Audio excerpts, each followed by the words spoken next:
So, we left off at chapter 6, so I'm going to be starting on chapter 7 of The Eternal Ones by Kirsten Miller. Kirsten!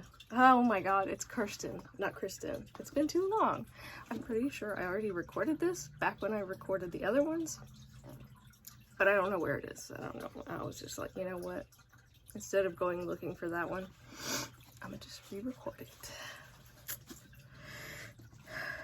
I was shocked. I thought only 2 people that I knew personally would watch this, but it seems like there's 4, and that's a lot for me, so. Alright, chapter 7. For several months after her father's death and her mother's disappearance, Haven developed the curious habit of spying on the citizens of Snope City. She'd hide behind the hedge while Mr. McGinnis mowed his lawn or perch on a tree branch outside Miss Buncombe's living room. I think that's how you pronounce that. While the old lady watched her stories on an ancient TV. She knew that Mrs. Dietz... I should really check how to pronounce these names before I start reading. I apologize if I'm dumb. Alright. She knew that Mrs. Dietz, who claimed to have a glandular problem, hid her Milky Ways in an empty box of laundry detergent. That's a good idea, remember that.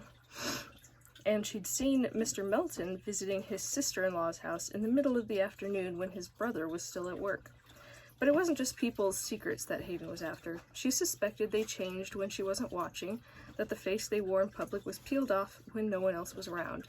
And Haven wanted nothing more than to witness the moment when their true natures were revealed.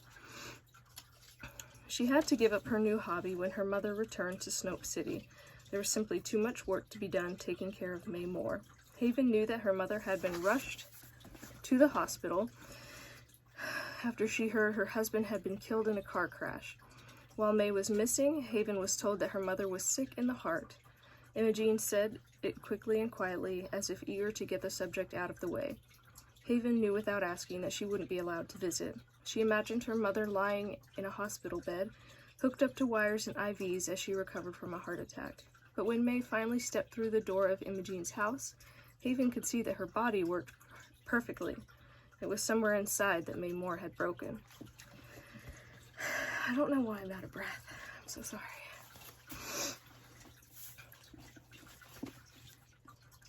Haven made her mother's meals twice a day and sat with her as she stared blankly at her oatmeal and scrambled eggs. Eventually, May began to pick up her own fork. Later, she started to talk again.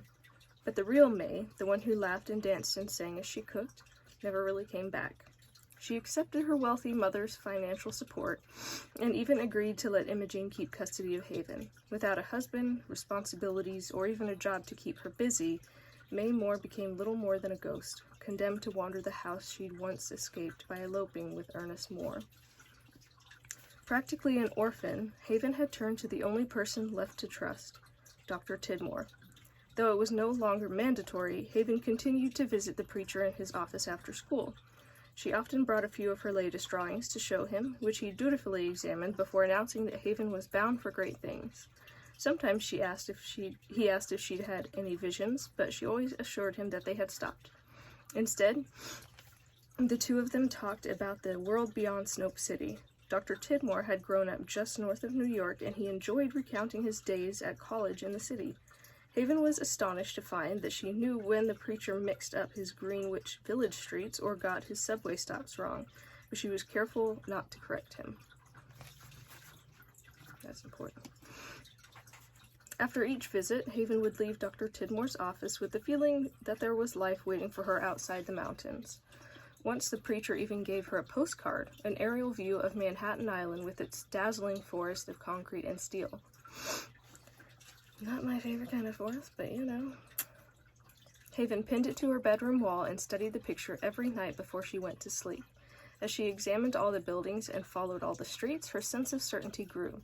Behind one of the windows, or inside one of those cars, was someone or something she needed to find. At times, the urge to begin the search was almost impossible to resist, and she prayed that whatever it was would still be waiting when she finally escaped from Snope City. At the age of 10, Haven started counting down the days. When she turned 18, when no one could stop her, she would find what was waiting for her among the skyscrapers. That was the end of chapter 7. I'm going to rewatch this before I continue. I was going to do 2 chapters in one, but I'm going to record them separately because I need to rewatch this and see if, like, I sound really nasally, because I've had a cold recently. And I don't know if it's going to show up in the video. Like, I don't feel sick, but I don't know.